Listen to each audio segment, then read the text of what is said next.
So in this video, I'm going to talk about rumors being spread online that it is not a good time to buy.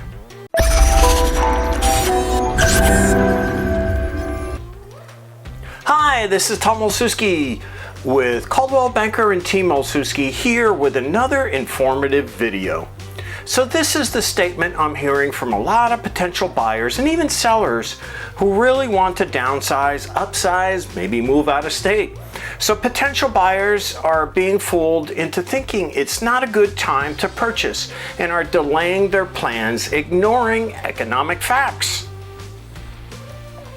The housing boom has everything to do with supply and demand, and those fundamental features are not going to change anytime soon. Doctors, dentists, lawyers, investors, neighbors, family, friends, it seems everybody has an opinion on the direction of the housing market. Unbelievably, only 19% of consumers believe that now is a good time to buy a home. That means that 81% think it's not a good time to buy. There are TikTok videos proclaiming the inevitable crash in the housing, no longer than 3 minutes in length. The clips offer Chicken Little titles with no economic backing whatsoever. From YouTube to Facebook, social media has a big opinion when it comes to real estate. All of the noise, the gossip factory feeds on everybody's collective fears and prevents far too many consumers from making the sound decision to participate in this crazy housing market. When housing is surging with seemingly no end in sight, society cannot help but flash back to 2001 through 2006 and 2004 and 2005. The Case-Shiller U.S. Home Price Index showed red-hot home prices appreciating between 10% and 14.5%. Everybody knows what happened next. The housing bubble, boom, eventually popped and led to double-digit home price appreciation in 2008 and 2009. In May of this year, U.S. home price appreciation reached 14.6, its highest level since tracking began in '88. Yet today's housing market is glaringly different than the run-up to the Great Recession. That housing stock was built on the backs of easy credit, pick-a-payment plans, subprime lending, zero-down loans, easy qualifying, and fraudulent lending. Prior to the bubble deflating, there were obvious signs of a pending housing collapse. Way too much supply of available homes to purchase and diminished year-over-year demand.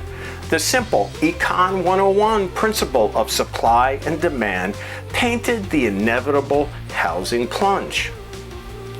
Today it is completely different. There is no credit bubble like before. There's lots of restrictions in place. It is not easy credit that is the catalyst to the highest appreciation on record. Buyers cannot merely fog a mirror to obtain financing. Instead, they must qualify for loans, prove that they can afford the monthly payment. The process is intentionally cumbersome to prevent a repeat of 2007 to 2011. The current housing supply boom is quite simply due to supply and demand. Everyone is acutely aware of the current plight of the housing market. There just are not enough available homes to purchase. Supply is low. Recently, the supply has been rising up to 19% in the past 4 weeks, but still at historical lows. At 3,034 homes, it is 34% less than last year's level of 4,592, which was muted due to COVID-19. And comparing it to the 5-year average from 2015 to 2019, 8,900 homes, it's 66% less. Just not enough homes to satisfy the immense buyer demand.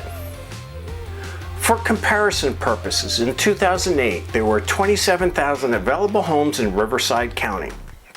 In 2006, a year before the start of the Great Recession, there were 21,000. How about the demand side of the equation? It is elevated due to the historically low mortgage rate environment.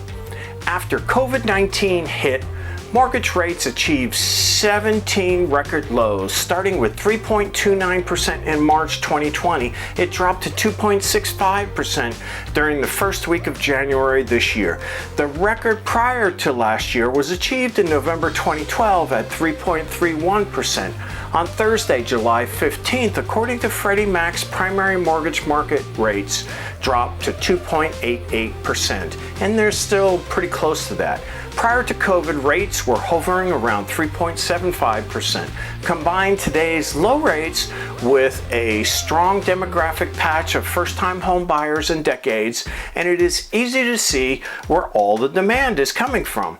Even as values rise, homes are still affordable when factoring in rates and incomes. Recently, demand has been dropping, shedding 10% in the past 4 weeks, but it remains elevated compared to prior years. Demand, the last 30 days of a new pending sale activity, is at $33.99. It's 21% less than last year's $43.21 pending sales. But last year's numbers were skewed because of COVID. In comparing it to the 5-year average from 2015 to 2019 of 2842 homes, it is 20% more. And today's level is being achieved with a muted supply and a lot fewer homeowners placing their homes on the market.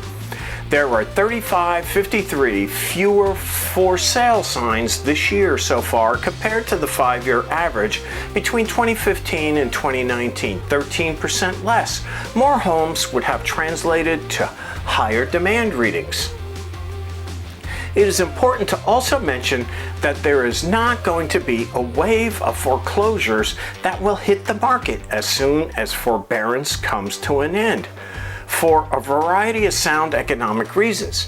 Many doomsayers point to forbearance and simply state that there will be a flood of foreclosures and values will plunge, like the Great Recession.